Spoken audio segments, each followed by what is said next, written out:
ഇന്നലെ നമ്മള് രണ്ടമ്മമാരിലെ ഒരു വ്യക്തിക്കുണ്ടായ രണ്ടു മക്കളെ രണ്ടുപേരുടെ സ്വഭാവം അതിനെക്കുറിച്ച് പറയാമെന്നൊക്കെ പറഞ്ഞായിരുന്നില്ലേ? നമ്മൾ പറഞ്ഞില്ല. അപ്പൊ അത് കാര്യം വിശദമായിട്ട് മനസ്സിലാക്കണമെന്നുണ്ട് എങ്കിൽ നമ്മൾ അതിനു മുമ്പ് ചില കാര്യങ്ങളൊക്കെ മനസ്സിലാക്കണം. ഈ പതഞ്ജലിയുടെ യോഗസൂത്രത്തിനകത്ത് പറയും പഞ്ചക്ലേശം അല്ലെങ്കിൽ പഞ്ചക്ലിഷ്ടം എന്ന് പറയും. ജീവനെ ബാധിച്ചിരിക്കുന്ന 5 കൂട്ടം കാര്യങ്ങൾ കേൾക്കുന്നുണ്ടല്ലേ? അതിലൊന്നാമത്തേതാണ് അജ്ഞാനം. ഞാൻ ഈ ശരീരമാണ് എന്നൊരു തോന്നൽ, ആത്മാവിനെ കുറിച്ചുള്ളതായ ഒരു അറിവും ഇല്ലായ്മ. ശരീരമാണ് എന്ന് തോന്നുമ്പോൾ ശരീരത്തിനോട് ബന്ധപ്പെട്ടുള്ളവയിലെല്ലാം സ്വാർത്ഥതയുണ്ടാവില്ലേ? അങ്ങനെയുള്ള അജ്ഞാനം ഒന്ന്. രണ്ടാമത്തേത് അസ്മിത എന്ന് പറയും. സത്യത്തിൽ ഈ മനസ്സ് ഒരു ഉപകരണം മാത്രമാണ്. ജീവന്റെ ഒരു ഉപകരണമാണ് മനസ്സില്ലേ? പക്ഷേ ആ മനസ്സിന്റെ ഭാവഭാവാദികളിൽ നമ്മൾ തന്മയീഭവിച്ചു പോവുകയാണ് ചെയ്യുക.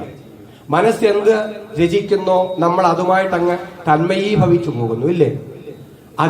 അതിൽ നിന്നും സ്വതന്ത്രമായിട്ട് മനസ്സിന്റെ ചേതനകൾ ചെയ്തികളിൽ നിന്നും സ്വതന്ത്രമായിട്ട് നിൽക്കാൻ നമ്മളെ കൊണ്ട് പറ്റുന്നില്ല ഇല്ലേ? അങ്ങനെയല്ലേ? ചിലപ്പോൾ നമുക്ക് ദേഷ്യം വരുന്നു, പെട്ടെന്ന് നമ്മളങ്ങ് പ്രതികരിച്ചു പോവാ ഇല്ലേ? എന്താണ് മനസ്സിൽ ദേഷ്യം വരുന്നു, നമ്മൾ തന്മയീഭവിക്കുന്നു, അങ്ങനെ ഇല്ലേ? അതുകൊണ്ടാണ് ഇതിനെ വിളിക്കുന്ന പേരാണ് അസ്മിത. അതുപോലെ നിങ്ങൾ ശ്രദ്ധിച്ചിട്ടുണ്ടോ, നമ്മുടെ മനസ്സിനകത്ത് ഓരോരോ ചിന്തകൾ ഇങ്ങനെ പൊന്തി വന്നുകൊണ്ടേയിരിക്കും, വരത്തില്ലയോ? ആ ചിന്തകൾ ഇങ്ങനെ പൊന്തി വന്നുകൊണ്ടിരുന്ന് അത് കുറച്ചു നേരം നിന്ന് അതങ്ങ് അസ്തമിച്ചു പോകത്തില്ലയോ? നമ്മൾ ഈ ചിന്തകളെ ഒന്ന് ഏറ്റുപിടിക്കാൻ പോകാതെ കണ്ടിരിക്കാന്നുണ്ടെങ്കിൽ അതങ്ങനെ അതിന്റെ പാട്ടിനങ്ങ് പൊയ്ക്കോളും, പോകത്തില്ലയോ? ഏറ്റുപിടിച്ചാലോ? ഏറ്റുപിടിച്ചു കഴിഞ്ഞാൽ ആ പൊന്തി വന്ന ചിന്തയുമായി നമ്മൾ തന്മയീഭവിച്ചു കഴിയുമ്പോൾ ഉടൻ നമ്മളിൽ ആ വസ്തുവിനോട് ബന്ധപ്പെട്ട അഭിനിവേശം ഉണ്ടാകത്തില്ലേ? തനിക്ക് ശ്രേഷ്ഠമല്ല എന്ന് മനസ്സിൽ ഉറപ്പുണ്ട് എങ്കിലും ആ വസ്തുവിനോടുള്ളതായ അഭിനിവേശം നമുക്കുണ്ടാകും ഇല്ലേ? അപ്പൊ 3 കൂട്ടം കാര്യങ്ങൾ പറഞ്ഞു. എന്തൊക്കെ? അജ്ഞാനം, അസ്മിത, അഭിനിവേശം. അഭിനിവേശത്തിനോടൊപ്പം നമ്മളിൽ ഉണ്ടാകുന്നതാണ് ഇഷ്ടവും അനിഷ്ടവും, രാഗം ദ്വേഷം ഇല്ലേ? ഇഷ്ടവും അനിഷ്ടവും, രാഗവും ദ്വേഷവും.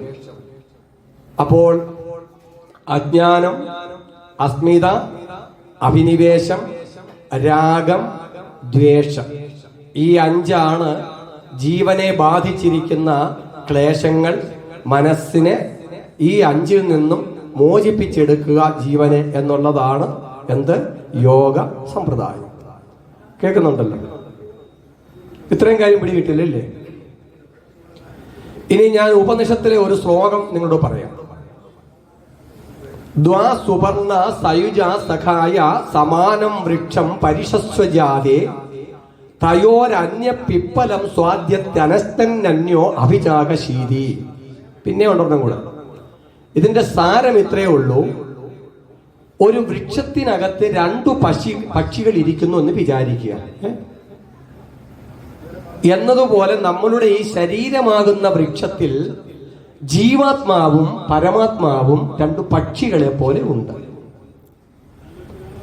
ഈ ജീവാത്മാവാകുന്നതായ പക്ഷി ഈ ശരീരത്തിനോട് ബന്ധപ്പെട്ടുണ്ടാകുന്ന കർമ്മഫലങ്ങളാകുന്ന സുഖദുഃഖങ്ങളെയെല്ലാം അനുഭവിക്കുന്നു.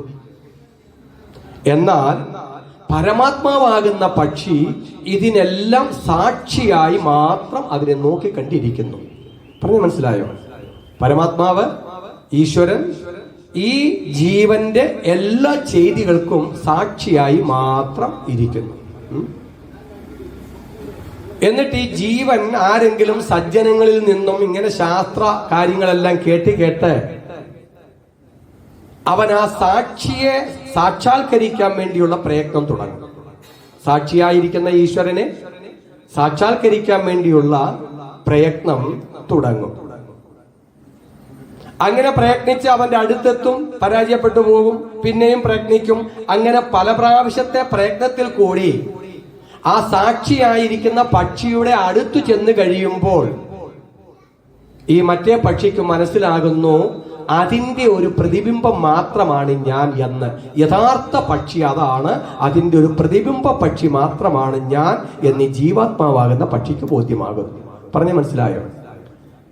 അപ്പൊ നമ്മുടെ എല്ലാ കർമ്മങ്ങൾക്കും സാക്ഷിയായിരിക്കുന്നതായ പരമാത്മാവിന്റെ ഒരു പ്രതിബിംബം മാത്രമാണ് എന്ത്?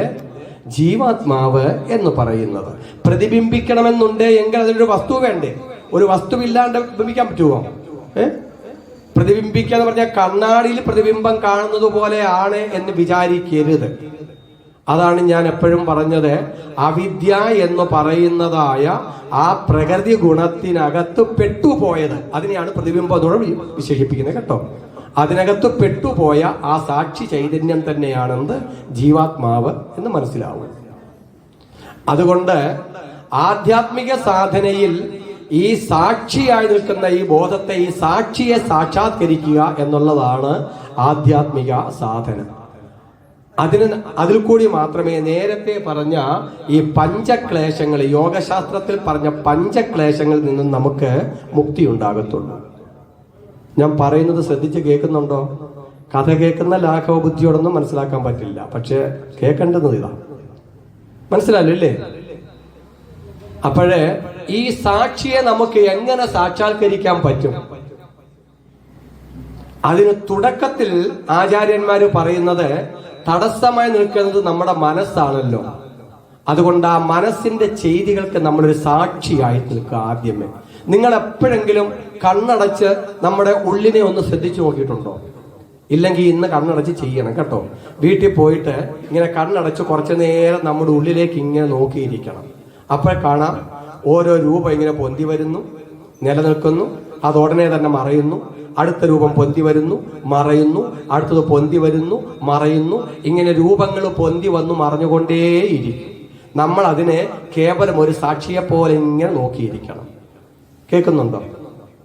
ഓ, കേൾക്കുന്നുണ്ടോ സാറന്മാരെ? കേൾക്കുന്നുണ്ടോ? നിങ്ങൾ എന്താ നിങ്ങൾ പ്രതികരണമൊന്നും ഉണ്ടാകാത്ത? മനസ്സിലാവുന്നുണ്ടോ കാര്യങ്ങൾ? ആ, അപ്പോഴേ സാധനയുടെ ആദ്യത്തെ തലം ഇങ്ങനെയാണ്. എന്ത്? മനസ്സ് അതിന്റെ സ്വഭാവമാണ്. എന്ത്? ഇങ്ങനെ വിഷയങ്ങൾ പൊന്തി വരിക, അത് ലയിക്കുക, വിഷയങ്ങൾ പൊന്തി വരിക, ലയിക്കുക, വിഷയങ്ങൾ പൊന്തി വരിക, ലയിക്കുക എന്നുള്ളത് മനസ്സിന്റെ ഒരു സ്വഭാവമാണ്. അങ്ങനെയില്ലയോ? അതിനെ ഒരു സാക്ഷിയായി നമ്മൾ അതിനെ നിരീക്ഷിച്ചുകൊണ്ട് മാത്രം ഇരിക്കുക. എങ്കിൽ ഈ മനസ്സ്, അങ്ങനെയുള്ളതായ മനസ്സ് നമ്മളെ സത്യത്തിൽ നിലനിർത്തുന്നതും ത്യാഗത്തിന്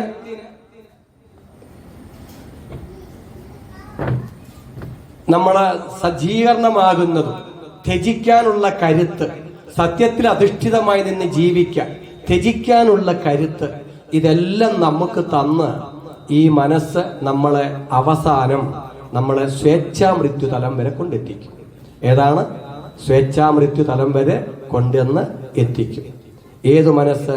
നമ്മുടെ ഈ മനസ്സ് തന്നെ, നമ്മുടെ ഈ സാധാരണ മനസ്സ് തന്നെ. നമ്മളൊരു സാക്ഷിയെ പോലെ അതിനെ നോക്കി നിന്ന് അതിൽ പൊന്തി വരുന്ന വിഷയങ്ങളെ കയറി പിടിക്കാതെ കണ്ടിരുന്ന് അത് അതിന്റെ വഴിക്ക് പൊയ്ക്കോട്ടെ, അത് മനസ്സ് ഒരു ഉപകരണം മാത്രമാണ് എന്ന നിലയിൽ ഒരു സാക്ഷിയായിട്ട് ഇരുന്ന് കഴിഞ്ഞാൽ, അങ്ങനെയുള്ള ആ ദൈവീകമായ മനസ്സ്, എന്താണ്? മനസ്സിനെ ദൈവം എന്നാ വിളിക്കുക കേട്ടോ. യജ്ജാഗ്രതോ ദൂരമുദൈരി ദൈവം എന്നൊക്കെയാണ് വേദം സംബോധന ചെയ്യുന്നത്. മനസ്സ് ദൈവമാണ്.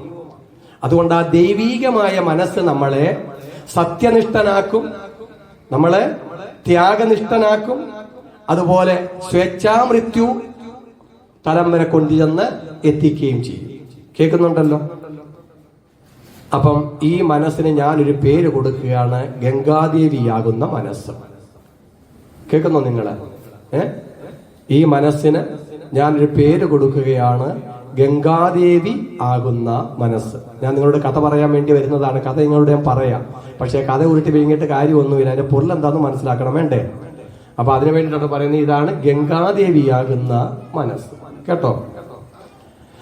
ഇനി എപ്പോഴെങ്കിലും ഈ മനസ്സിന്റെ സ്വാഭാവികമായ അതിന്റെ പ്രവർത്തനത്തിൽ തടസ്സം നിന്നുകൊണ്ട് അതിൽ പ്രകടമാകുന്ന ഏതെങ്കിലും ഒരു വിഷയത്തിൽ നമുക്ക് സ്വാർത്ഥതയുണ്ടായി, എന്റേതേ എന്നൊരു ഭാവം ഉണ്ടായി കഴിഞ്ഞാൽ ആ മനസ്സിന്റെ ഗതി മാറത്തില്ലേ? ഉടനെ നമുക്ക് ആ വിഷയത്തോട് ബന്ധപ്പെട്ടുള്ള അഭിനിവേശം ഉണ്ടാക്കില്ലേ? അങ്ങനെ അഭിനിവേശം ഉണ്ടായി ആ മനസ്സ്, ദൈവീകമായ മനസ്സ് പിന്നെ പോയി. പിന്നീട് ഈ അഭിനിവേശം, എന്റേതേ എന്ന സ്വാർത്ഥത ഉണ്ടായതായ മനസ്സ് നമ്മളെ കൊണ്ടുചെന്ന് എത്തിക്കുന്നത് അകാല മൃത്യുവിലായിരിക്കും. പറഞ്ഞ മനസ്സിലാവുന്നുണ്ടോ? അകാല മൃത്യുവിൽ കൊണ്ടുപോയി എത്തിക്കും നമ്മളെ. കാരണം നമ്മളിൽ അഭിനിവേശം ഉണ്ടാകും, രാഗദ്വേഷാദികൾ ഉണ്ടാകും, ആഗ്രഹങ്ങളുടെ വേലിയേറ്റം ഉണ്ടാകും. അങ്ങനെ അത് ഉണ്ടായി നമ്മളെ ഈ ഭൗതിക വിഷയങ്ങൾ കെട്ടിയിട്ട് ആസക്തരാക്കി കൊണ്ടുപോയി അകാല മൃത്യുവിൽ കൊണ്ടുപോയി ചാടിക്കുകയും ചെയ്യും. പറഞ്ഞു മനസ്സിലായോ? അപ്പം ദൈവീക മനസ്സ് ഒന്ന്, ആ ദൈവിക മനസ്സിനെ അതിന്റെ വഴിക്ക് വിടുകയാണെന്നുണ്ടെങ്കിൽ സ്വേച്ഛാമൃത്യുവിലേക്ക് കൊണ്ടുപോകും, ഇല്ലേ? അതിനകത്തൊന്നും പ്രകടമാകുന്ന ഏതെങ്കിലും ഒരു വിഷയത്തെ നമ്മൾ സ്വാർത്ഥതയോട് സമീപിച്ചാൽ അതിൽ അഭിനിവേശമുണ്ടാകും. ആ അഭിനിവേശമുണ്ടായതായ മനസ്സ് കൊണ്ടുപോയി നമ്മളിൽ രാഗദ്വേഷാദികൾ ഉണ്ടാക്കി നമ്മളെ എന്ത് ചെയ്യും? കൊണ്ടുപോയിട്ട് അകാല മൃത്യുവിൽ പെടുത്തും. ഇങ്ങനെ അകാല മൃത്യുവിൽ പെടുത്തുന്നതായ ഈ മനസ്സിന് ഞാനൊരു പേര് കൊടുക്കുകയാണ്, യമുനാ നദിയുടെ സന്താനമായ കാളി. എന്താണ്? യമുനാ നദിയുടെ സന്താനമായ കാളി. നിങ്ങൾ കേൾക്കുന്നുണ്ടോ? ഉണ്ടോ? അല്ലെങ്കിൽ മറ്റൊരു പേര് കൊടുക്കാം, സത്യവതി. എന്താണ്? സത്യവതി. ഇപ്പൊ 2 കഥാപാത്രങ്ങളെ ഞാനിവിടെ പറഞ്ഞു. ഒന്ന് ഗംഗാദേവി, 2 സത്യവതി അല്ലെങ്കിൽ കാളി. കാളി യമുനയിൽ നിന്നുണ്ടായി, യമുനയിൽ തന്നെ പ്രവർത്തിക്കുന്നു. പറഞ്ഞ മനസ്സിലായോ? യമുനയിൽ നിന്നുണ്ടായി യമുനയിൽ തന്നെ പ്രവർത്തിക്കുന്നവളാണ് ആര്? കാളി. എന്നാൽ ഗംഗാദേവി ദേവലോകത്തിൽ ഉണ്ടായി ദേവലോകത്തിൽ വർത്തിക്കുന്നവളാണ് ആര്? ഗംഗാദേവി. പറയുന്നത് മനസ്സിലാവുന്നുണ്ടോ? മനസ്സിന്റെ 2 തലങ്ങളാണ്. മനസ്സിന്റെ 2 തലങ്ങളാണ്. ഗംഗാദേവിക്ക് സ്ഥാനം ശിവന്റെ ജടയിലാണ്, അല്ലേ? ആണോ? ഓം സർവമംഗളമംഗല്യേ ശിവേ സർവാർത്ഥ സാധികേ ശരണ്യേ ത്രംബകേ ദേവി നാരായണി നമോസ്തുതേ. ഇപ്പൊ കാര്യങ്ങൾ ഏകദേശം പിടികിട്ടിയോ? 2 കഥാപാത്രങ്ങളെ പിടികിട്ടി. പറയുന്നത് ശ്രദ്ധിച്ച് ആവശ്യമുണ്ട് എന്നുള്ള ബോധത്തോടു കൂടി കേൾക്കുന്നവർക്ക് മനസ്സിലാവും. അല്ലാണ്ട് ഉഴപ്പം മനസ്സിൽ കൂടി ഞാൻ പറയുന്ന കാര്യങ്ങൾ കേൾക്കാൻ ശ്രമിച്ചു കഴിഞ്ഞാൽ മനസ്സിലാവത്തില്ല. ശ്രദ്ധാവാൻ ലഭതേ ജ്ഞാനം. കാരണം നിങ്ങൾ കേട്ടിട്ടില്ലാത്ത കാര്യം. നിങ്ങൾ കേട്ടുള്ളത് ഒരു ഗംഗാദേവിയെയും ഒരു സത്യവതിയെയും കുറെ കഥകളും യമുനാ നദിയിൽ തോണി തുഴഞ്ഞതും ഒക്കെ നിങ്ങൾ കേട്ടുള്ളൂ, ഇല്ലേ? അതാ അതിന്റെ പൊരുളൊന്നും കേട്ടിട്ടില്ല. കേട്ടുണ്ടോ? ഇല്ല. ഓം. ഇനിയും കഥയിലേക്ക് വരട്ടെ. പിശഗ്വരൻ എന്ന് പറയുന്ന ഒരു രാജാവ് ഉണ്ടായിരുന്നു. അദ്ദേഹം ശ്രേഷ്ഠമായ യജ്ഞങ്ങളൊക്കെ ചെയ്ത് ദേവലോകത്തിലെത്തി. ഒരു ദിവസം ബ്രഹ്മദേവനെ കാണുവാൻ വേണ്ടി പോയി ബ്രഹ്മ സദസ്സിൽ നിൽക്കുന്നു. ആ സമയത്ത് ഗംഗാദേവി അവിടെ വരുന്നു. കാറ്റ് വീശിക്കഴിഞ്ഞപ്പോൾ ഗംഗാദേവിയുടെ വസ്ത്രം മാറിപ്പോകുന്നു. സാഗൂതനായിട്ട് ഈ പിശഗ്വരൻ ആ ഗംഗാദേവിയുടെ നഗ്നതയെ ആസ്വദിക്കുന്നു. ദേവന്മാരെല്ലാം കണ്ണുപൊത്തി. തന്നെ സാഗൂതം നോക്കുന്നതായ ആ പിശഗ്വരനിൽ ഗംഗാദേവിക്കും ഒരടുപ്പമുണ്ടായി. ബ്രഹ്മദേവൻ 2 പേരെയും ശപിച്ചു. നിങ്ങൾ 2 പേരും ഭൂമിയിൽ പോയിട്ട് മനുഷ്യരായിട്ട് ജനിക്കട്ടെ എന്ന് ശപിച്ചു. ഇത്രയും കഥ വളരെ എളുപ്പം മനസ്സിലായില്ലേ? മനസ്സിലായി. വസിഷ്ഠ മഹർഷിക്ക് ഒരു പശു ഉണ്ടായിരുന്നു. ആ പശുവിന്റെ പേരാണ് നന്ദിനി പശു. നന്ദനവനത്തിൽ ആ പശു ഇങ്ങനെ ഉലാത്തുമ്പോഴേ അഷ്ടവസുക്കൾ അവിടെ ചെല്ലുന്നു. ഈ പശുവിനെ കാണുന്നു. ഈ പശുവിന്റെ മാഹാത്മ്യം മനസ്സിലാകുന്നു. ഈ പശുവിന്റെ പാല് കുടിക്കുന്നവർക്ക് ദീർഘായുസ് ഉണ്ടാകും, ഒരിക്കലും രോഗം ഉണ്ടാകത്തില്ല. അപ്പോൾ ഈ അഷ്ടവസുക്കളിൽ ദ്യോവേ എന്ന് പറഞ്ഞ വസുവിന്റെ ഭാര്യ പറഞ്ഞു, എനിക്കൊരു കൂട്ടുകാരിയുണ്ട് അങ്ങ് ഭൂമിയില്. ഈ പശുവിനെ അവൾക്ക് കൊടുത്തു കഴിഞ്ഞാൽ അവൾക്ക് ദീർഘായുസ്സും ഉണ്ടാകും, നല്ല അരോഗ ദൃഢഗാത്രിയുമാകും. അതുകൊണ്ട് ഈ പശുവിനെ പിടിച്ച് അവക്ക് കൊണ്ടു കൊടുക്കാം എന്ന് പറഞ്ഞു. പെങ്കോന്തനായ ദ്യോവ് പെണ്ണും പുള്ളയുടെ വാക്ക് കേട്ട് പശുവിനെ മോഷ്ടിച്ചു. അങ്ങനെ പശുവിനെ മോഷ്ടിച്ചുകൊണ്ട് പോയി. വസിഷ്ഠ മഹർഷി വന്നു കഴിഞ്ഞപ്പോൾ പശുവില്ല, കാര്യം ഗ്രഹിച്ചു, മനസ്സിലായി, ശപിച്ചു. നിങ്ങളെല്ലാം പോയി ഭൂമിയിൽ മനുഷ്യരായിട്ട് ജനിക്കട്ടെ എന്ന് ശാപം ഇട്ടു കൊടുത്തു. അങ്ങനെ നന്ദിനി പശുവിനെ മോഷ്ടിച്ചതിന്റെ ഫലമായിട്ട് വന്ന് ഇപ്പുറത്ത് ജനിക്കേണ്ടി വന്നു. ആർക്ക്? ഈ അഷ്ടവസുക്കൾക്ക്. അപ്പോഴാണ് അഷ്ടവസുക്കൾ എല്ലാവരും കൂടെ പോയി ഈ വസിഷ്ഠ മഹർഷിയെ സന്തോഷിപ്പിച്ചു. അപ്പോൾ പറഞ്ഞൊരു കാര്യം ചെയ്യും, ഇതിൽ മോഷ്ടിച്ചത് ദ്യോവല്ലേ, പെണ്ണുമ്പളുടെ വാക്ക് കേട്ട ആ പെങ്കോന്തനല്ലയോ എന്റെ പശുവിനെ മോഷ്ടിച്ചത്, അതുകൊണ്ട് അവൻ മാത്രം ഭൂമിയിൽ കുറെ കാലം ജീവിക്കട്ടെ, ബാക്കിയുള്ളവരെല്ലാം ജനിക്കുമ്പോ തന്നെ ഇങ്ങനത്തെ ദേവലോകത്ത് പോരട്ടെ എന്ന് പറഞ്ഞു. അപ്പൊ ഈ വസുക്കളെല്ലാം കൂടി പോയിട്ട് ഗംഗാദേവിയോട് പറഞ്ഞു, ഗംഗാദേവി എന്തായാലും അവിടുന്ന് പോയിട്ട് മനുഷ്യ സ്ത്രീയായിട്ട് ജനിക്കാൻ പോകുന്നുണ്ടല്ലോ, ഒരു സാധാരണ മനുഷ്യ സ്ത്രീയിൽ കൂടെ പോയിട്ട് ജനിക്കുക എന്ന് പറയുന്നത് ഞങ്ങൾക്ക് ചിന്തിക്കാൻ പോലും പറ്റുന്നില്ല. അതുകൊണ്ട് ദേവലോകത്തിന്റെ സമ്പത്താകുന്ന ദേവിയിൽ കൂടി ഞങ്ങൾക്ക് ജനിക്കാൻ ഒരവസരം തന്നു കഴിഞ്ഞാൽ ഭാഗ്യമായിരിക്കും. ഞങ്ങളെ ജനിപ്പിക്കുക, അപ്പൊ തന്നെ ആ ഗംഗാനദിയില് അവിടുന്ന് തന്നെ അങ്ങ് ലയിപ്പിച്ചേക്കണം. അങ്ങ് അവിടുന്ന് തന്നെ അങ്ങ് എന്ത് ചെയ്യണം? ലയിപ്പിച്ചേക്കണം. അങ്ങനെ ഞങ്ങൾക്ക് മോക്ഷം കിട്ടുമെന്ന് പറഞ്ഞു. ഗംഗാദേവി സമ്മതിച്ചു. പറഞ്ഞ മനസ്സിലായോ? ഗംഗാദേവി സമ്മതിച്ചു. അങ്ങനെ ഗംഗാദേവി ഭൂമിയിൽ വന്നു. പിശക്കുരൻ നോക്കി, ഭൂമിയിൽ എനിക്ക് ജന്മം തരാൻ പറ്റിയ ഉത്തമനായ ഒരു പിതാവ് ആര്? അപ്പോൾ പ്രദീപൻ. കൊള്ളാം, ചന്ദ്രവംശത്തിലെ പ്രദീപൻ. അദ്ദേഹത്തിൽ കൂടി ഞാൻ ജനിക്കട്ടെ എന്ന് അദ്ദേഹം സ്വേച്ഛാ ജന്മത്തിന്റെ തീരുമാനമെടുത്തു. നമുക്കൊല്ലവർക്കും അതിന് പറ്റുന്നതാണോ? ഞാൻ ഇന്ന ആളിന്റെ മകനായിട്ട് അങ്ങോട്ട് ജനിക്കട്ടെ നമ്മൾ വിചാരിച്ച അതുപോലെ വല്ലതും നടക്കുമോ? നടക്കത്തില്ല. അപ്പം സ്വേച്ഛാ ജന്മം എടുക്കാൻ കഴിവുള്ള ആളായിരുന്നു ആര്? പിശക്കുരൻ. ഇഷ്ടാനുസരണം എവിടെ ജനിക്കണം എന്ന് തീരുമാനിക്കാനുള്ള കഴിവ് പോലും അദ്ദേഹത്തിന് ഉണ്ടായിരുന്നു. അങ്ങനെ ഇദ്ദേഹം വന്നു ഭൂമിയിൽ ആ രാജാവിന്റെ മകനായിട്ട് പിറന്നു. യുവാവായി. അച്ഛൻ രാജാവായിട്ട് അഭിഷേകം കഴിച്ചിട്ട് തപസ് ചെയ്യാൻ വേണ്ടി പോയി. ഈ യുവാവ് ഒരു ദിവസം നായാട്ടിന് വേണ്ടി പോയപ്പോൾ അതീവ സുന്ദരിയായിരിക്കുന്ന ഒരു പെണ്ണിനെ കാട്ടിൽ വെച്ച് കാണുന്നു, പുഴയുടെ തീരത്ത്. ആ പെണ്ണിനോട് അഭിനിവേശം ഉണ്ടാകുന്നു. എന്താണ് അഭിനിവേശം? ഉണ്ടാകുന്നു. അവളോട് പ്രാർത്ഥിക്കുന്നു. പക്ഷേ അവൾ ഗംഗാദേവിയാണ് എന്നുള്ള കാര്യം ശന്തനുവിന് അറിയത്തില്ല. ഈ വന്ന് ജനിച്ച ആളിന്റെ പേരാണ് ശന്തനു. പിശക്കുരൻ വന്ന് ജനിച്ചതാണെന്ന് ശന്തനു. ഈ ശന്തനുവിന് അറിയത്തില്ല അത് ഗംഗാദേവിയാണെന്ന്. പക്ഷേ ഗംഗാദേവിക്ക് അറിയാം ഈ ശന്തനു പിശക്കുരനാണ് എന്ന്, ശാപം കിട്ടിയ ആളാണെന്ന്. ഗംഗാദേവിക്ക് അറിയാം, പക്ഷേ ശന്തനുവിന് അറിയത്തില്ല. അതുകൊണ്ട് ഗംഗാദേവി പറഞ്ഞു, എന്റെ സ്വാഭാവികമായ ഒരു പ്രവൃത്തിയുണ്ട്, ആ പ്രവൃത്തിക്ക് തടസ്സം നിൽക്കാത്തടത്തോളം കാലം ഞാൻ അങ്ങയോടൊപ്പം ഉണ്ടാകും. എപ്പോഴാണോ അങ്ങ് എതിർ നിൽക്കുന്നത് അപ്പോൾ ഞാൻ വിട്ടുപോകും എന്ന് പറഞ്ഞു. ഞാൻ പറഞ്ഞ കാര്യങ്ങൾ മുമ്പേ പറഞ്ഞൊക്കെ നിങ്ങൾക്ക് ഓർമ്മയുണ്ടല്ലോ അല്ലേ? ഞാൻ പറഞ്ഞ പോയിന്റുകളെല്ലാം മനസ്സിൽ വെച്ചോണ്ട് ഈ കഥ കേൾക്കാവൂ കേട്ടോ. എന്റെ സ്വാഭാവികമായ എന്റെ ഇഷ്ടാനുസരണമുള്ള പ്രവർത്തിക്ക് ഏതുവരെ അവിടുന്ന് തടസ്സമാകുന്നില്ലയോ അതുവരെ ഞാൻ അങ്ങയോടൊപ്പം ഉണ്ടാകും. എപ്പോൾ തടസ്സം നിൽക്കുന്നോ അപ്പോൾ നമ്മൾ തമ്മിൽ ബന്ധം പിരിയും എന്ന് പറഞ്ഞു. എല്ലാം സമ്മതിച്ചു കൊടുത്തു ശന്തനു മഹാരാജാവ്. എന്നിട്ട് വന്നു, അവര് ദാമ്പത്യം ആരംഭിച്ചു. ആദ്യത്തെ കുട്ടിയുണ്ടായി. ഈ വസു എന്ന് പറഞ്ഞാൽ വസ്തു എന്നൊന്ന് വിചാരിച്ചാൽ മതി കേട്ടോ. ആദ്യത്തെ വസു ഉണ്ടായി. അപ്പോൾ തന്നെ ഗംഗയിൽ ഒഴുകിക്കളഞ്ഞു. ഗംഗയിൽ ഒഴുകിക്കളഞ്ഞു. ഒരു സാക്ഷിയെ പോലെ ആര് നോക്കി നിന്നു? ശന്തനു ഒരു സാക്ഷിയെ പോലെ നോക്കി നിന്നു, പ്രതികരിച്ചില്ല. മുമ്പേ ഞാൻ നിങ്ങളോട് പറഞ്ഞൊരു കാര്യം ഓർമ്മയുണ്ടല്ലോ അല്ലേ?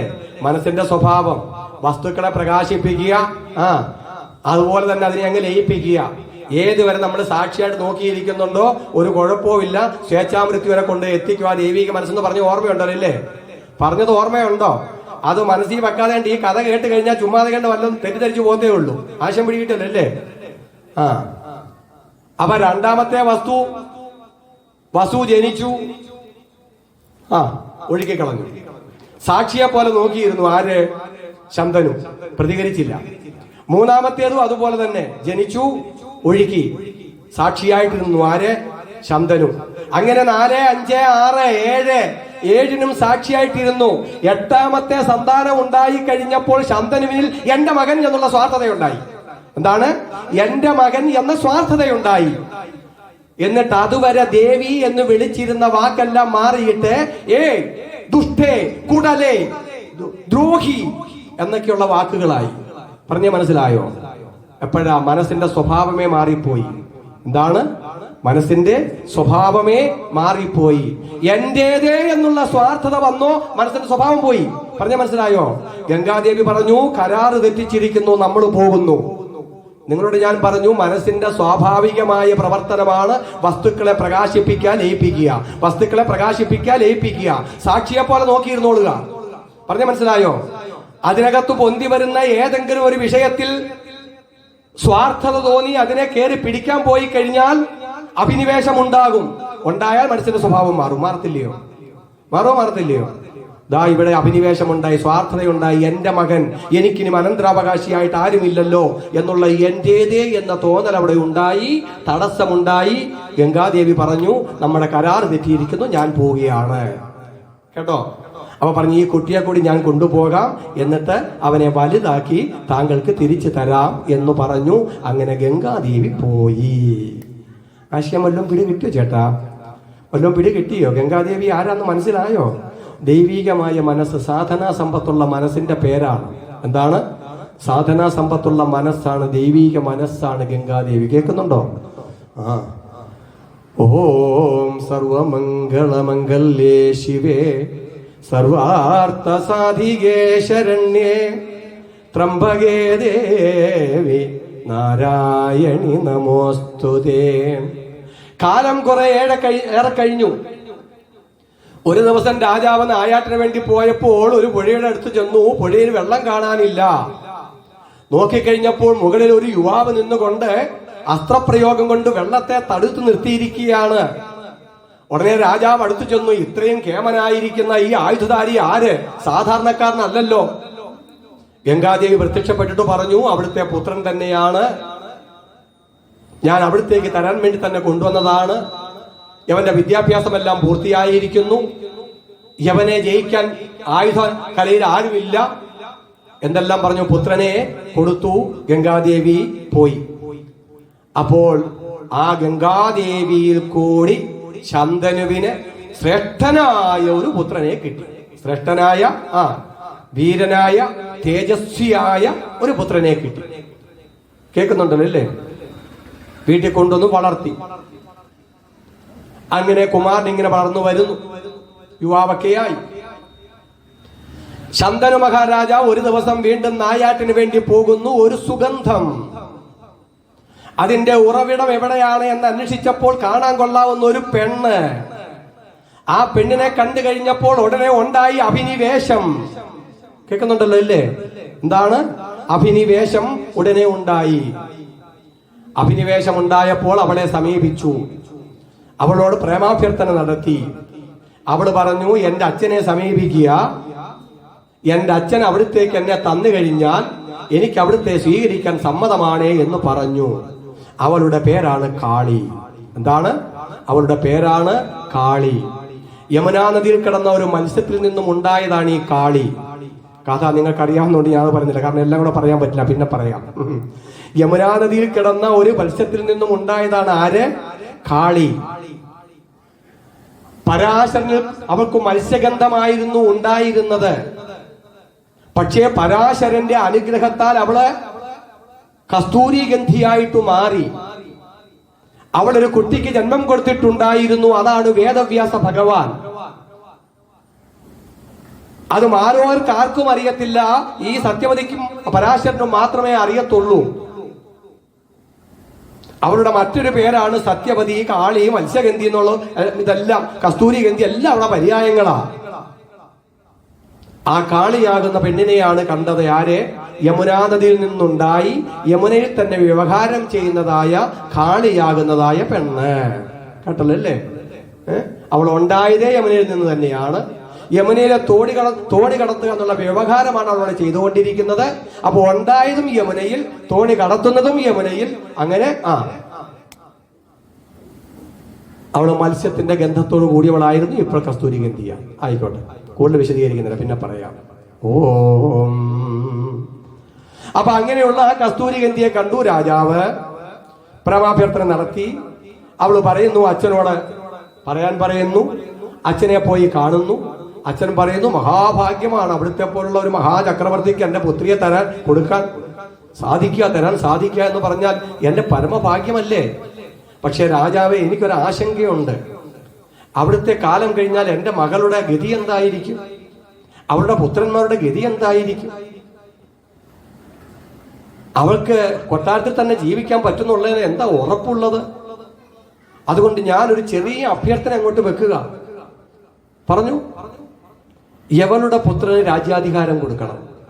യവളുടെ പുത്രന് രാജ്യാധികാരം കൊടുക്കണം. അപ്പോഴാണ് അവിടെ ആര്? ഗംഗാദത്തൻ അവിടെ നിൽക്കുന്നു, യുവാവായിരിക്കുന്നു. അവനാണ് രാജാവാകേണ്ടുന്നത്. രാജാവിന് വാക്ക് പറയാൻ പറ്റുമോ? പറ്റത്തില്ല. നിരാശനായിട്ട് രാജാവ് വീട്ടിലേക്ക് പോരുന്നു. പക്ഷേ അഭിനിവേശം പിടിച്ച മനസ്സിന് ഉറക്കം വരത്തില്ല. ഉറക്കം വരുമോ? വരത്തില്ല. ഈ അഭിനിവേശം പിടിച്ചത് ഏത് വസ്തുവിലാണോ ആ വസ്തു ഇങ്ങനെ ഉള്ളിൽ കിടന്നുകൊണ്ട് ഇങ്ങനെ തികട്ടിക്കൊണ്ടേയിരിക്കും. അങ്ങനെയല്ലോ ചേച്ചിയെ? അല്ലയോ? ആന്നു. രാജാവിന് ഉറക്കമില്ല. രാജാവിന്റെ മുഖമെല്ലാം ക്ഷീണിച്ചു, ശരീരമെല്ലാം ക്ഷീണിച്ചു. ആകപ്പാടെ ഉറക്കം കെട്ട് രാജാവ് കോലം കെട്ടുപോയി. പുത്രൻ പോയിട്ട് അന്വേഷിച്ചു, എന്താണ് അച്ഛ എന്ന് ചോദിച്ചു.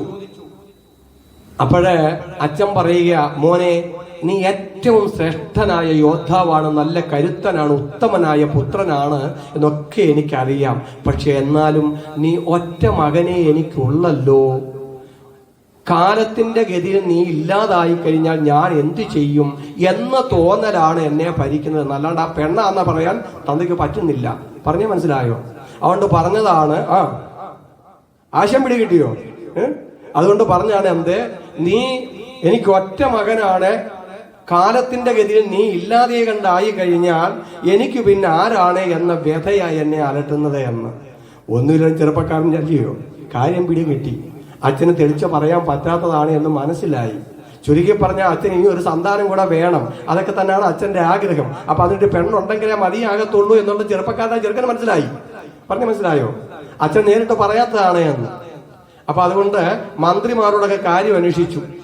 എന്നിട്ട് ആ ദാസന്റെ അടുക്കൽ പോയി. ആ ദാസൻ ഇത് തന്നെ മുമ്പോട്ട് വെച്ചു.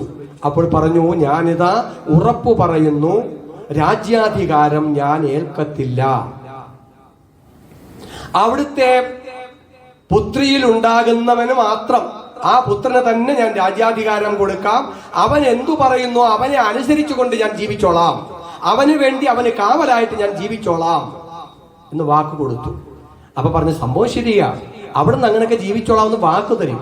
പക്ഷെ അവിടുത്തേക്കൊരു കുട്ടി ഉണ്ടായി കഴിയുമ്പോൾ അവൻ ആള് മിടുക്കനാണെങ്കിൽ എന്റെ മകളുടെ മകനെ കൊന്നിട്ട് വേണമെന്നുണ്ടെങ്കിൽ രാജ്യം കൈയടക്കാം. അതുകൊണ്ടോ? അപ്പോഴാണ് ആ ഏറ്റവും ഭീഷ്മമായിരിക്കുന്ന ശപഥം ചെയ്യുന്നത്, എന്റെ ജീവിതത്തിൽ ഞാൻ കല്യാണം കഴിക്കത്തില്ല എന്നിതാ ഞാൻ ഉറപ്പ് തരുന്നു, ഞാൻ നൈഷ്ഠിക ബ്രഹ്മചാരിയായിരിക്കും എന്നും എന്നിതാ അവിടത്തേക്ക് ഉറപ്പ് തരുന്നു. അപ്പോൾ ആകാശത്തിൽ നിന്നും ദുന്ദുഭി മുഴങ്ങി, ഭീഷ്മം ഭീഷ്മം എന്ന് പറഞ്ഞാൽ അതിഭയങ്കരമായിരിക്കുന്ന ഒന്ന്. മനുഷ്യന് ത്യജിക്കാൻ പറ്റാവുന്നതല്ല, സാധാരണക്കാരന് പറ്റുന്നതല്ല. ആണോ? തനിക്ക് അവകാശപ്പെട്ട സുഖഭോഗാദികളെ ത്യജിക്കാൻ സാധാരണ മനുഷ്യന് പറ്റില്ല. പറ്റുമോ? മനുഷ്യന്റെ നൈസർഗികമായിരിക്കുന്ന അവന്റെ ആ ചോദനകളെ അതിജീവിക്കാൻ സാധാരണ മനുഷ്യന് പറ്റുമോ? പറ്റത്തില്ല. കല്യാണം, ലൈംഗികത, ഇതെല്ലാം മനുഷ്യന്റെ നൈസർഗികമായ ചോദനകളോട് ബന്ധപ്പെട്ടിരിക്കുന്നതല്ലേ? സാധാരണക്കാരൻ അതിജീവിക്കാൻ പറ്റുമോ? അത് പറ്റുന്നതല്ല. ആ ചോദനയെ ഞാൻ അതിജീവിക്കും, ഇതാ ഞാൻ ശപഥം ചെയ്യുന്നു, ഞാൻ നൈഷ്ഠിക ബ്രഹ്മചാരി ആയിരിക്കും എന്ന ഈ സാധാരണ ഒരു ത്യാഗമല്ല. അതാണോ? ആണോ? രാജ്യം വേണ്ടാന്ന് വെക്കാം, അത് പൊയ്ക്കോട്ടെ. അപ്പൊ ഭീഷ്മർക്കൊന്നും ആരും വിളിച്ചില്ല, കാരണം അധികാരം ഇല്ലെന്നും കുഴപ്പമൊന്നുമില്ല. പക്ഷേ മനുഷ്യന്റെ നൈസർഗികമായിരിക്കുന്ന ആവശ്യങ്ങളെ പോലും, ആ ചോദനകളെ പോലും അതിജീവിക്കാൻ, ത്യജിക്കാൻ വേണ്ടിയുള്ളതായ ആ കരുത്ത്, നൈഷ്ഠിക ബ്രഹ്മചര്യം, അതിനെയാണ് ശാസ്ത്രം വിളിച്ചത് ഭീഷ്മം. സാധാരണക്കാരന് പറ്റുന്നതല്ല കേട്ടോ. അല്ലേ? അങ്ങനെ അദ്ദേഹം എന്തായി? ഭീഷ്മരായി. ആരുടെ മകന? അന്ന് അദ്ദേഹത്തിനൊരു വരം കിട്ടി, സ്വേച്ഛാമൃത്യു ആയിരിക്കട്ടെ നീ എന്ന്. എന്താണ്? നിനക്ക് എപ്പോഴാണോ മരിക്കാൻ ആഗ്രഹിക്കുന്നത് അതുവരെയും നിനക്ക് ജീവിക്കാം, സ്വേച്ഛാമൃത്യു ആകട്ടെ എന്നൊരു വരം അന്ന് ഭീഷ്മർക്ക് കിട്ടിയതാണ്. എന്തിൽ കൂടെ കിട്ടിയതാണ്? ഈ ത്യാഗപൂർണതയിൽ കൂടി കിട്ടിയതാണ്. ത്യാഗപൂർണതയിൽ കൂടി കിട്ടിയതാണ് സ്വേച്ഛാമൃത്യു എന്ന ആ അവസ്ഥ. ആരുടെ മകന? ഗംഗയുടെ മകന. ഞാൻ നിങ്ങളോട് ആദ്യമേ ഒരു കാര്യം പറഞ്ഞിരുന്നു, എല്ലാറ്റിനും സാക്ഷിയായിരിക്കുന്ന ഭഗവാനെ പിടിക്കാൻ മനസ്സിന്റെ കർമ്മങ്ങൾക്ക് നമ്മൾ സാക്ഷിയായിരിക്കുക. അങ്ങനെ സാക്ഷിയായിരുന്നു കഴിഞ്ഞാൽ ആ മനസ്സിൽ വിഷയങ്ങൾ പൊന്തി വരും, അത് ലയിക്കും. വിഷയങ്ങൾ പൊന്തി വരും, ലയിക്കും. ഏതുപോലെ ഗംഗാദേവി പ്രസവിച്ചു, കൊന്നു, അതുപോലെ. പറഞ്ഞ മനസ്സിലായോ? അശംപിടി കിട്ടിയോ? അങ്ങനെ ഒരു മനസ്സിനെയാണ് നമ്മള് പരിരക്ഷിക്കുന്നതെന്നുണ്ടേ എങ്കിൽ ത്യാഗസന്നദ്ധ നമ്മളിൽ വളരും, സത്യബോധം നമ്മളിൽ വളരും, സ്വേച്ഛാമൃത്യു പദം വരെയും നമ്മൾ എത്തിച്ചേരും എന്ന് പറഞ്ഞിരുന്നില്ലേ? ശാസ്ത്രം പറയുന്ന ആ കാര്യത്തിനെ ഇവിടെ കഥാരൂപത്തിൽ അവതരിപ്പിച്ചതാണ് ഈ ഗംഗയുടെ ഈ ചന്ദ്രവിന്റെയും കഥ. നിങ്ങൾ പറഞ്ഞ മനസ്സിലായോ? എത്തിയില്ലേ? എത്തി. ഓം സർവമംഗളമംഗല്യേ ശിവേ സർവാർത്ഥ സാധികേ ശരണ്യേ ത്രംബകേ ദേവി നാരായണി നമോസ്തുതേ. എന്നിട്ട് നമ്മുടെ കാളിയെ കല്യാണം കഴിച്ചോണ്ട് വന്നല്ലോ അല്ലേ?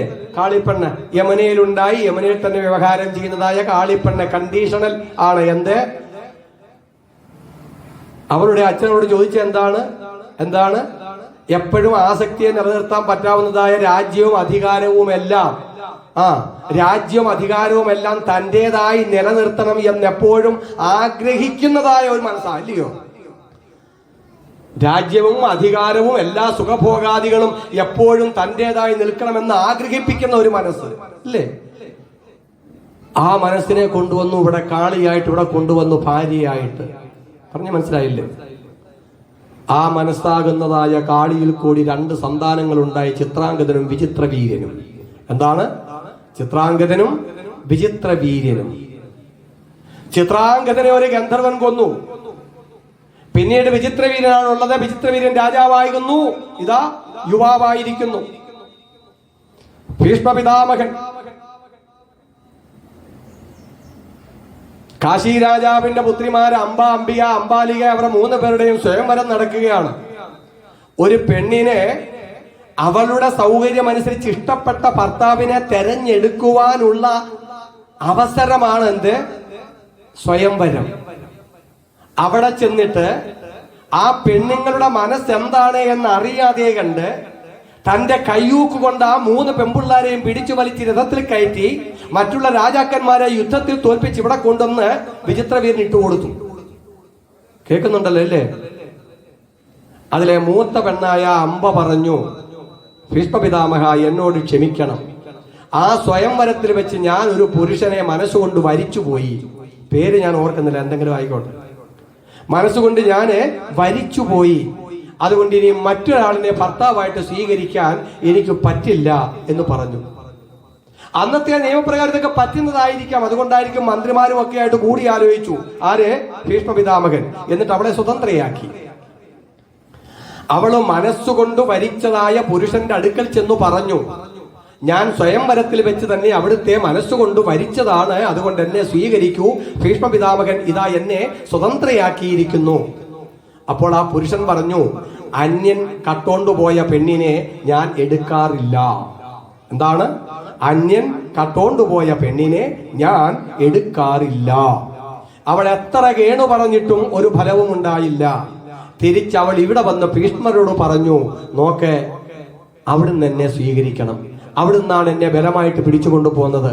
അവൻ എന്നെ ഉപേക്ഷിച്ചു, അവിടുന്ന് എന്നെ സ്വീകരിക്കണം. വേണമെന്നുണ്ടെങ്കിൽ ഈ ഭീഷ്മർക്ക് സ്വീകരിക്കാം, ഇല്ലേ? പക്ഷെ അദ്ദേഹം പറഞ്ഞില്ല, നൈഷ്ഠിക ബ്രഹ്മചാരിയാണ് ഞാൻ, എൻ്റെ സത്യത്തെ മറക്കത്തില്ല, സത്യത്തെ മറക്കത്തില്ല. ഉത്തമ ഗുരുവായിരിക്കുന്നതായ പരശുരാമനെ കൊണ്ട് പറയിപ്പിച്ചു നോക്കി അമ്പ പോയിട്ട്. പരശുരാമൻ വന്നു പറഞ്ഞു, അപ്പോഴും പറഞ്ഞു, സത്യത്തിൽ വ്യതിചലിക്കത്തില്ല, ഞാൻ സത്യലംഘനം ചെയ്യത്തില്ല, എന്റെ നൈഷ്ഠിക ബ്രഹ്മചര്യത്തിന് ഞാൻ ഭംഗം വരുത്തത്തില്ല എന്ന് പറഞ്ഞു. പറഞ്ഞ മനസ്സിലാവുന്നുണ്ടോ? ഓം. ആ അമ്പ പിന്നീട് പോയിട്ട് തപസ് ചെയ്തു, ശപിച്ചെയ്തു. ഈ ഭീഷ്മരെ ശപിച്ചു, അമ്പയുടെ ശാപമേറ്റു. എന്നിട്ട് തപസ് ചെയ്തിട്ട് പിന്നീട് വന്നിട്ട് ശിഖണ്ഡിയായിട്ട് ജനിച്ച്, ആ ശിഖണ്ഡിയാണ് കൊല്ലുന്നത് ആരെ? ഈ ഭീഷ്മ പിതാമഹനെ കൊല്ലാൻ നിമിത്തമാകുന്നത്. നിമിത്തം ആയിക്കോട്ടെ, അത് വേറൊരു ഭാഗം. ഇവിടെ വിചിത്രവീരന്റെ ഇടയ്ക്ക് ഇനി 2 പെണ്ണുങ്ങളുണ്ടില്ലേ? ആരൊക്കെയാണ്? അംബികയും അംബാലികയും. ഈ 2 സുന്ദരിമാരോടൊപ്പം ഭോഗം അനുഭവിച്ച്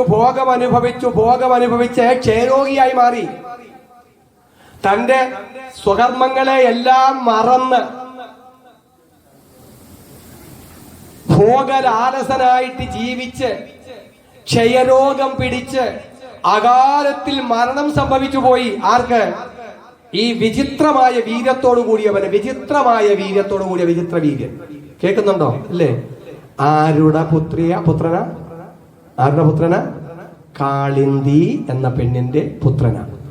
നിങ്ങളോട് ഞാൻ തുടക്കത്തിലെ പറഞ്ഞായിരുന്നല്ലോ, നമ്മുടെ മനസ്സിന്റെ സ്വാഭാവികമായിരിക്കുന്ന ഗതിയെ സാക്ഷി പോലെ നോക്കിയിരുന്നു കഴിഞ്ഞാൽ ആ മനസ്സിന്റെ ആ സാധനാശക്തി വർദ്ധിച്ചു വന്ന് സ്വേച്ഛാമൃത്യു തലത്തിൽ വരെ അതുകൊണ്ട് എത്തിക്കും എന്ന് പറഞ്ഞിരുന്നില്ലേ? ആരാണ്? ഭീഷ്മര്, അല്ലേ? മറിച്ച് ആ മനസ്സിനകത്തുണ്ടാകുന്നതായ ഏതെങ്കിലും വിഷയത്തിൽ എന്റേതേ എന്ന സ്വാർത്ഥത വന്നാൽ മനസ്സിന്റെ ഗതി മാറും, അഭിനിവേശമുണ്ടാകും. പിന്നീട് ഉണ്ടാകുന്ന മനസ്സ് കാലനിബദ്ധമായിരിക്കുന്ന കാളിയായിരിക്കും. പറഞ്ഞ മനസ്സിലായില്ലയോ? കാലസ്വരൂപമാകുന്ന ആ കാലത്തിനകത്ത് വർത്തിക്കുന്നതായ കാളിയായിരിക്കും. ആ കാളി എപ്പോഴും നമ്മുടെ ഈ സംസാര ദുഃഖത്തിൽ, ഈ സുഖലോലുപതയില് കൊണ്ടുപോയി തളച്ചിടുന്നതാ, അല്ലേ? അത് അകാല മൃത്യുവിലേക്ക് നമ്മളെ നയിക്കുകയും ചെയ്യും. നയിച്ചില്ലേ? ഇവിടെ കാളിപ്പെണ്ണു പെറ്റ ചെറുക്കൻ അകാല മൃത്യുവിൽ ഭോഗലാലസനായി ചത്തുപോയില്ലയോ? അകാല മൃത്യു സംഭവിച്ചില്ലയോ? മനസ്സിലായോ? അപ്പോഴൊന്ന് ഭൗതിക മനസ്സ്, ആര്? കാളി, യമുന. മറ്റേത് ദൈവീക മനസ്സ്, ഏത്? ഗംഗ. പുരാണങ്ങളിൽ, ഇതിഹാസങ്ങളിൽ 2 പ്രധാനപ്പെട്ട നദികളാണ് ഗംഗയും യമുനയും. ഒന്ന് ഭൗതിക മനസ്സാകുന്നതായ ഗംഗയും, അല്ല യമുനയും, ഒന്ന് ആധ്യാത്മിക മനസ്സാകുന്നതായ ഗംഗയും. ആശയം പിടികിട്ടിയോ? കാര്യം പിടികിട്ടിയോ? കഥയുടെ പൊരുൾ പിടികിട്ടിയോ? അതുകൊണ്ട് ആധ്യാത്മിക സാധനയിൽ മുൻപോട്ടു പോകണം എന്നുള്ളവര് തുടക്കം വെക്കേണ്ടുന്ന സാധനയാണ് എന്ത്? കുത്തിയിരിക്കുക, മനസ്സിനെ നിരീക്ഷിക്കുക.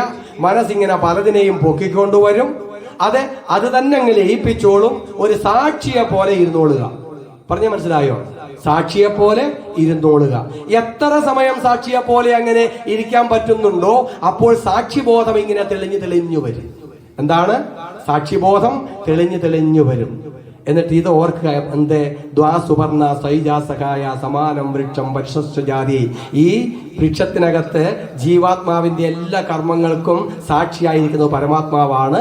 ആ പരമാത്മബോധം തെളിഞ്ഞു വരുമെന്ന് സാരം. ആശം പിടികിട്ടിയോ? അതല്ല, നിങ്ങൾ ഈ വിഷയത്തിന് ഏറ്റുപിടിച്ചുകൊണ്ട് സ്വാർത്ഥതയോടുകൂടി ആ മനസ്സിൽ അഭിനിവേശമുണ്ടായാൽ ആദ്യമേ പറഞ്ഞ പഞ്ചക്ലേശങ്ങളുണ്ടല്ലോ. എന്തൊക്കെ? അജ്ഞാനം, അസ്മിത, അഭിനിവേശം, രാഗം, ദ്വേഷം. ഇതിനകത്ത് തളച്ചു കിടക്കാനേ പറ്റത്തുള്ളൂ എന്ന് പഠിപ്പിക്കുന്ന കഥയാണ് ഇത്രയും ഭാഗം. കേട്ടോ? കഥ കേട്ടോ? കഥയുടെ പൊരുൾ മനസ്സിലായോ? ശാസ്ത്രങ്ങളിൽ പറയപ്പെടുന്നതായ ആശയങ്ങളെ കഥാരൂപങ്ങളിൽ കൂടി അവതരിപ്പിച്ചു കൊണ്ടുവരുന്നത് കണ്ടോ?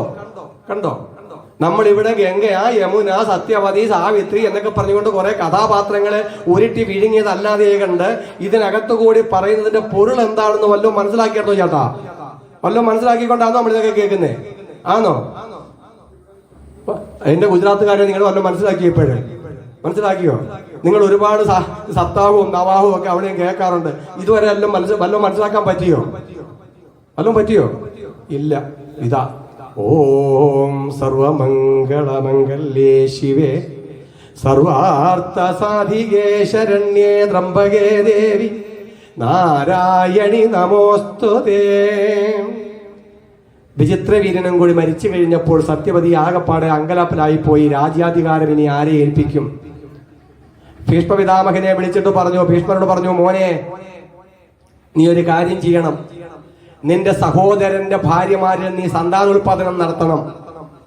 അമ്മ അനുവാദം കൊടുക്കുക. ഏത് അമ്മയ്ക്ക് വേണ്ടിയിട്ടാണോ താൻ വിവാഹം കഴിക്കില്ല, രാജ്യാധികാരം ഏൽക്കത്തില്ല എന്ന് ശപഥം ചെയ്തത് ഏത് അമ്മയ്ക്ക് വേണ്ടിയിട്ടാണോ ആ അമ്മ തന്നെ അനുവാദം കൊടുക്കുകയാണ്, മകനെ നീ നിന്റെ സഹോദരന്റെ ഭാര്യമാരിൽ സന്താനോൽപാദനം ചെയ്ത് നീ ഈ വംശത്തെ നിലനിർത്തണം എന്ന് പറയുമ്പോൾ ആ മകൻ പറയുകയാണ്, അമ്മ ക്ഷമിക്കണം, ഞാൻ സത്യലംഘനം ചെയ്യില്ല. എന്താണ്? ഞാൻ സത്യലംഘനം ചെയ്യില്ല. അതിനിപ്പോ അമ്മ പറഞ്ഞാലും അമ്മൂമ്മ പറഞ്ഞാലും ഞാൻ സത്യലംഘനം ചെയ്യില്ല. പിന്നെ അമ്മ ഒരു വിധിയുണ്ട്. എന്തേ? ശ്രേഷ്ഠരായ ബ്രാഹ്മണരെ കൊണ്ട് സന്താനോൽപാദനം ചെയ്യിക്കാം ആ സ്ത്രീകളിലെ, അതിന് വിധിയുണ്ട് എന്ന് പറഞ്ഞു. അപ്പോൾ ശ്രേഷ്ഠനായ ഒരു ബ്രാഹ്മണന് താൻ ജന്മം കൊടുത്തിട്ടുണ്ട്. ആര്? വേദവ്യാസൻ, കൃഷ്ണദ്വൈപായനൻ. പറഞ്ഞ മനസ്സിലാവുന്നുണ്ടോ? കൃഷ്ണദ്വൈപായനൻ ജന്മം കൊടുത്തിട്ടുണ്ട്. അപ്പോൾ മനസ്സിനകത്ത് അന്ന് ഒരു വാക്ക് കൊടുത്തിട്ടുണ്ട്. എന്തേ? കൃഷ്ണദ്വൈപായനന്റെ കഥ ഞാൻ ഇപ്പൊ പറയാത്തത് കഴിഞ്ഞ വർഷം ഇവിടെ ഒന്ന് പറഞ്ഞതാ. പിന്നെ അത് തന്നെ പറയാൻ വായിച്ചു കഴിഞ്ഞാൽ ശരിയല്ല. അതുകൊണ്ടാണ്. അതുകൊണ്ട് പോട്ടെ, അവിടെ നിൽക്കട്ടെ. അപ്പോഴാ കൃഷ്ണദ്വൈപായനൻ ഓർമ്മ വന്നു. അമ്മ ധ്യാനിച്ചു. അപ്പോൾ തന്നെ അദ്ദേഹം അടുത്തു വന്നു. അമ്മയെ ആവശ്യം അറിയിച്ചു. അമ്മയോട് പറഞ്ഞു, ഒരല്പം സാവകാശം എനിക്ക് വേണം എന്ന് പറഞ്ഞു. അങ്ങനെ സാവകാശം കൊടുത്തു. സമയമായപ്പോൾ അംബികയിൽ ഒരു സന്താനത്തിനെ ജനിപ്പിച്ചു. ഇറങ്ങി വന്നു കഴിഞ്ഞ ഉടനെ അമ്മ ചോദിച്ചു, മോനെ രാജ്യാധികാരിയെ കിട്ടുവോ? അവൻ കുരുടനായിരിക്കും അമ്മേ എന്ന് പറഞ്ഞു. എന്തേ? അവൻ കുരുടനായിരിക്കും.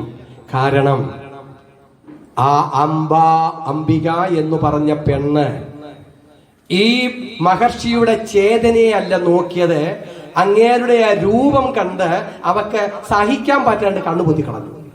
അവള് നോക്കിയത് ദേഹത്തിലാണ്. പറഞ്ഞ മനസ്സിലായോ? അങ്ങേരുടെ ചേതനയിലോ അങ്ങേരുടെ കഴിവിലോ തപസ്സിന്റെ ബലത്തിലോ ഒന്നും അവളുടെ മനസ്സു പോയില്ല. അവളുടെ മനസ്സു പോയത് അവന്റെ ശരീരത്തിൽ മാത്രമാണ്, ശരീര സൗന്ദര്യത്തിലാണ്. പറഞ്ഞ മനസ്സിലായോ? അതുകൊണ്ട് കണ്ണുപൊത്തിക്കളഞ്ഞു. ഉണ്ടായത് ഒരന്ധനായി പോയി. കഥയാ കേട്ടോ. രണ്ടാമത്തെ അംബാലികയിൽ ഒരു സന്താനത്തിനെ ജനിപ്പിച്ചു. അമ്മ ചോദിച്ചു, എങ്ങനെ മകനെ? വിവർണനായിരിക്കും, എങ്കിലും രാജ്യം ഭരിക്കാം. എന്താണ്? വിവർണനായിരിക്കും. കാരണം ഈ പുരുഷനെ കണ്ടപ്പോൾ അവന്റെ ആ ശരീര സൗന്ദര്യം മാത്രമേ അവളും ശ്രദ്ധിച്ചുള്ളൂ. അവളിൽ വിവർണത്വം ഉണ്ടായി.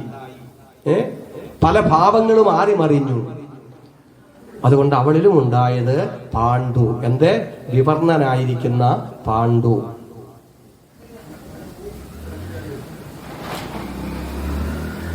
വീണ്ടും ഈ അംബാലികളുടെ അടുക്കൽ പോകാൻ പറഞ്ഞപ്പോൾ അംബാലിക മാറി നിന്നിട്ട് ഒരു വൈശ്യസ്ത്രീയെ അണിയിച്ചൊരുക്കി വിട്ടു. ആ വൈശ്യസ്ത്രീയിൽ ഒരു സന്താനത്തിനെ ജനിപ്പിച്ചു. അതാണ് വിദുരർ. ആരാണ്? വിദുരർ. ആ വൈശ്യസ്ത്രീ കണ്ടത് ഇദ്ദേഹത്തിലെ ധർമ്മബോധത്തെയാണ്, ശരീരത്തെ അല്ല ശ്രദ്ധിച്ചത്. മറിച്ച് എന്താണ്? ധർമ്മബോധത്തെയാണ് കണ്ടത്. അദ്ദേഹത്തിലെ ധർമ്മനിഷ്ഠയെയാണ് കണ്ടത്. അതുകൊണ്ട് ധർമ്മദേവൻ തന്നെ വന്ന് പുത്രനായിട്ട് പിറന്നു. ആര്? അതാണ് വിദുരര്. അപ്പൊ നോക്ക്, മനസ്സിന്റെ ഭാവം മാറുന്ന അനുസരിച്ച് ജീവിതത്തിന്റെ ഗതി മാറുന്ന നോക്കിയല്ലേ? ജീവിതത്തിന്റെ ഗതി മാറുന്നത് കണ്ടോ? ഓം സർവമംഗളമംഗല്യേ ശിവേ സർവാർത്ഥ സാധികേ ശരണ്യേ ത്രംബകേ ദേവി നാരായണി നമോസ്തുതേ. ഇങ്ങനെ ധൃതരാഷ്ട്രര്, പാണ്ഡു, വിദുരര്, ഈ മൂന്നു പേരും വേദവ്യാസന്റെ പുത്രന്മാരാണ്. ഈ ധൃതരാഷ്ട്രന്റെ മക്കളും പാണ്ഡുവിന്റെ മക്കളും തമ്മിൽ തല്ലി മുഴുവൻ നശിക്കുന്നതിന് സാക്ഷിയായി നിന്നത് ആരാണ്? ഈ അച്ഛൻ തന്നെയാ, അല്ലേ? ഇതൊന്നും കാണാൻ വയ്യായേ എന്ന് പറഞ്ഞ് ധർമ്മോപദേശം നടത്താൻ വേണ്ടി പരാജയപ്പെട്ട തന്റെ ആയുധവും ഉപേക്ഷിച്ചിട്ട് തീർത്ഥാടനത്തിന് പോയി ആര്? വിതുരര്. അതും ആരുടെ പുത്രനാണ്? ഈ വേദവ്യാസന്റെ പുത്രനാണ്. ജ്ഞാനാഗ്നിയിൽ കൂടി ജന്മമെടുത്ത് ഗൃഹസ്ഥാശ്രമത്തെ പൂർത്തീകരിച്ച് നാരദ മഹർഷിയിൽ നിന്നും ജ്ഞാനം സ്വീകരിച്ച് മേരുപർവ്വതത്തിന്റെ മുകളിൽ തപസ്സു ചെയ്ത് സ്വേച്ഛാമൃത്യുവിനെ വരിച്ച് ദേഹത്യാഗം ചെയ്തതായ സുഖബ്രഹ്മർഷിയും ആരുടെ പുത്രനാണ്? ഇതേ വേദവ്യാസന്റെ പുത്രനാണ്. മറ്റേ മൂന്നിനെയും ഉത്തമപുത്രൻ എന്ന് വേദവ്യാസൻ സംബോധന ചെയ്തില്ല. ഉത്തമപുത്രൻ പുന്നാമമാകുന്ന നരകത്തിൽ നിന്നും താതനെ ത്രാണനം ചെയ്യുന്ന ഉത്തമപുത്രൻ ഈ ബ്രഹ്മജ്ഞാനിയായ പുത്രനാണ്. പറഞ്ഞ മനസ്സിലായോ? ആരാണ്? സുഖബ്രഹ്മർഷിയാണ്. കേട്ടല്ലോ അല്ലേ? അതുകൊണ്ട് നമ്മൾ ധൃതരാഷ്ട്രനാകുന്ന പുത്രന് വേണോ, പാണ്ഡുവാകുന്ന പുത്രന് വേണോ, വിതുരരാകുന്ന പുത്രന് വേണോ, ഈ അച്ഛനെ പുന്നാമമാകുന്ന നരകത്തിൽ നിന്നും മോചിപ്പിക്കുന്ന അച്ഛനെ കൊണ്ടുപോലും പൂർത്തീകരിക്കാൻ പറ്റാതിരുന്നതായ ആത്മസാക്ഷാത്കാരത്തെ പൂർണ്ണതയിൽ എത്തിച്ചതായ പുത്രൻ വേണോ? ഇതൊക്കെ നമ്മുടെ ചോയ്സാണ്. പറഞ്ഞു മനസ്സിലായോ? എല്ലാം വേദവ്യാസൻ നമ്മുടെ മുമ്പിൽ അവതരിപ്പിക്കുകയാണ്. എല്ലാം വേദവ്യാസൻ നമ്മുടെ മുമ്പിൽ അവതരിപ്പിക്കുകയാണ്. ഇനിയും ഈ വിതുരര് വന്ന് ഇവിടെ ജനിക്കാൻ വേണ്ടിയിട്ട് അതിനുകൊണ്ട് അതിന്റെ പിന്നിലൊരു കഥയുണ്ട്. ഇപ്പൊ പറഞ്ഞു നിർത്തിയേക്കാം. പണ്ട് മാണ്ഡവ്യൻ എന്ന് പറയുന്ന ഒരു മഹർഷി ഉണ്ടായിരുന്നു. അദ്ദേഹം ഒറ്റക്കാലിൽ നിന്ന് തപസ് ചെയ്യുകയാണ്. ആ സമയത്ത് രണ്ട് കള്ളന്മാര് മോഷ്ടിച്ച മുതലുമായിട്ട് പോകുന്നത് രാജകിങ്കരന്മാര് കണ്ടു. പുറകെ ചെന്നു. ഇവർ ഓടി. രാജകിങ്കരന്മാരും പിറകെ ഓടി. ഓടി ഓടി ഇടവഴിയിൽ കൂടിയൊക്കെ അവര് പോയിട്ട് എന്ത് ചെയ്തു? ഈ മോഷ്ടിച്ച മുതല് ഈ മാണ്ഡവ്യന്റെ ആശ്രമത്തിൽ കൊണ്ടുവച്ചിട്ട് മാണ്ഡവ്യൻ നിൽക്കുന്നത് പോലെ എവരും അതുപോലെ ഒറ്റക്കാലിൽ തപസ്സായിട്ട് അങ്ങ് നിന്നു.